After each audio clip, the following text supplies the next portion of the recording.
8ನೆಯ ತಿಂಗಳಲ್ಲಿ ದೇವರು ಗಬ್ರಿಯೇಲನೆಂಬ ತನ್ನ ದೂತನನ್ನು ಗಲಿಲಾಯ ಸೀಮೆಯ ನಜರೇತೆಂಬ ಊರಿಗೆ ಒಬ್ಬ ಕನ್ಯೆಯ ಬಳಿಗೆ ಕಳುಹಿಸಿದನು. ಆ ಕನ್ಯೆಯ ಹೆಸರು ಮರಿಯಳು. ಆಕೆಯು ದಾವೀದನ ಮನೆತನದ ಯೋಸೇಫನೆಂಬ ಪುರುಷನಿಗೆ ನಿಶ್ಚಿತಾರ್ಥವಾಗಿದ್ದಳು. ಆ ದೂತನು ಆಕೆಯ ಬಳಿಗೆ ಬಂದು, ದೇವರ ದಯೆ ಹೊಂದಿದವಳೇ, ನಿನಗೆ ಶುಭವಾಗಲಿ. ನಿನ್ನ ಮೇಲೆ ಪವಿತ್ರಾತ್ಮ ಬರುವುದು, ಪರಾತ್ಪರನ ಶಕ್ತಿಯನ್ನೆಲ್ಲೂ ನಿನ್ನ ಮೇಲೆ ಬೀಳುವುದು. ಆಗ ನೀನು ಗರ್ಭಿಣಿಯಾಗಿ ಒಬ್ಬ ಮಗನನ್ನು ಹೆರುವಿ. ಆತನಿಗೆ ಯೇಸು ಎಂದು ಹೆಸರಿಡಬೇಕು. ಆತನು ಮಹಾಪುರುಷನಾಗಿ ಪರಾತ್ಪರನ ಕುಮಾರನೆನಿಸಿಕೊಳ್ಳುವನು. ಆತನು ಯಾಕೋಬ ವಂಶವನ್ನು ಸದಾಕಾಲ ಆಳುವನು. ಆತನ ರಾಜ್ಯಕ್ಕೆ ಅಂತ್ಯವೇ ಇಲ್ಲ ಎಂದು ಹೇಳಿದನು.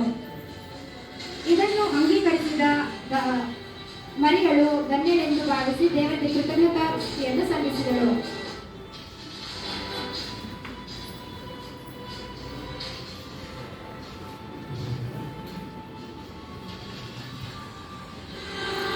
ಮರಿಯಳು ಪವಿತ್ರಾತ್ಮನಿಂದ ಬಸುರಾಗಿದ್ದದ್ದು ತಿಳಿದು ಬಂದ ಯೋಸೇಫನು ಆಕೆಯನ್ನು ಬಿಟ್ಟು ಬಿಡಬೇಕೆಂದು ಆಲೋಚಿಸುತ್ತಿರುವಾಗ ಕರ್ತನ ದೂತನು ಅವನಿಗೆ ಕನಸಿನಲ್ಲಿ ಕಾಣಿಸಿಕೊಂಡು ಮರಿಯಳನ್ನು ಸೇರಿಸಿಕೊಳ್ಳಬೇಕೆಂತಲೂ ಆಕೆ ಪವಿತ್ರಾತ್ಮನಿಂದ ಗರ್ಭಧರಿಸಿದ್ದಾಳೆಂತಲೂ ಹೇಳಿದನು.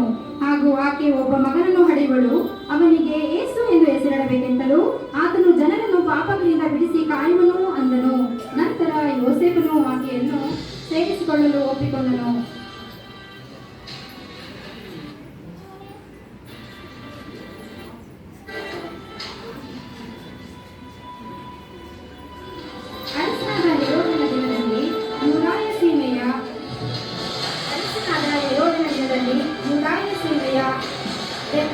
ಎಂಬ ಊರಲ್ಲಿ ಯೇಸು ಹುಟ್ಟಿದಾಗ ಮೂರನ ದೇಶದ ಜೋಯಿಸರು ಯೆರೂಸಲೇಮಿಗೆ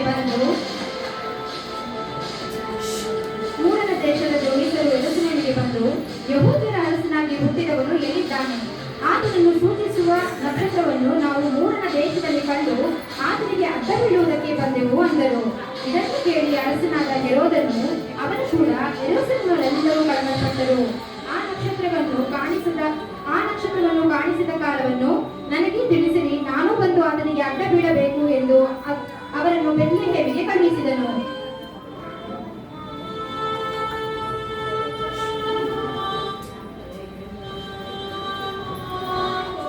ಕರ್ತನ ದೂತನು ಹೆರೋದನು ಕೂಸನ್ನು ಕೊಲ್ಲಬೇಕೆಂದು ಹುಡುಕುತ್ತಿರುವನು.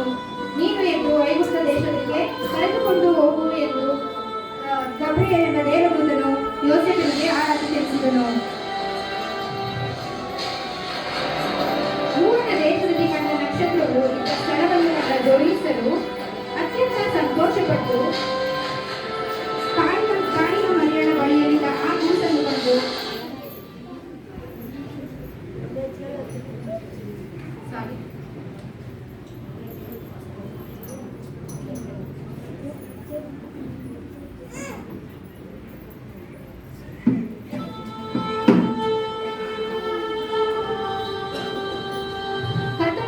ಹೇಳಿದ ಮೇಲೆಗೆ ಯೋಸೇಫನು ಮರಿಯಳನ್ನು ಐಗುಪ್ತ ದೇಶಕ್ಕೆ ಮಗನ ಜೊತೆ ಕರೆದುಕೊಂಡು ಹೋದನು.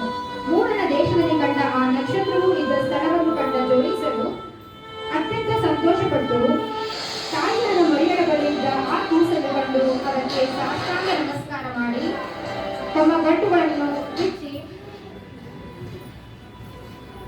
ಅದಕ್ಕೆ ಚಿನ್ನ, ಧೂಪ, ರಕ್ತಗೋಳಗಳನ್ನು ಕಾಣಿಕೆಯಾಗಿ ಕೊಟ್ಟರು.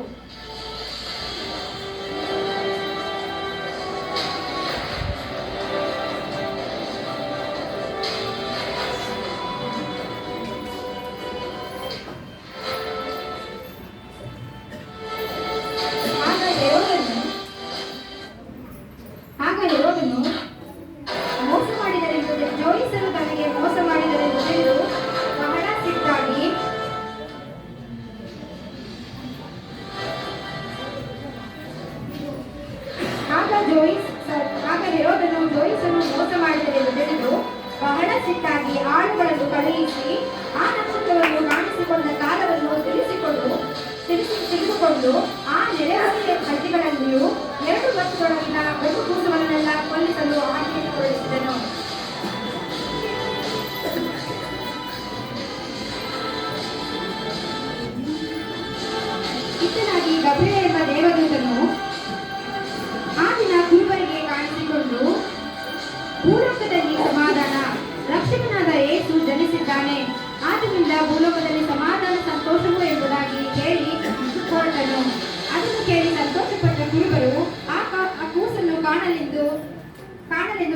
ಇದ್ದ ಸ್ಥಳಕ್ಕೆ ಬಂದರು ಹಾಗೂ ಯೇಸುಕ್ರಿಸ್ತನನ್ನು ಕಂಡು ಆತನಿಗೆ ನಮಸ್ಕಾರ ಮಾಡಿದರು ಹಾಗೂ ಸಂತೋಷಪಟ್ಟು ವಂದಿಸಿದರು.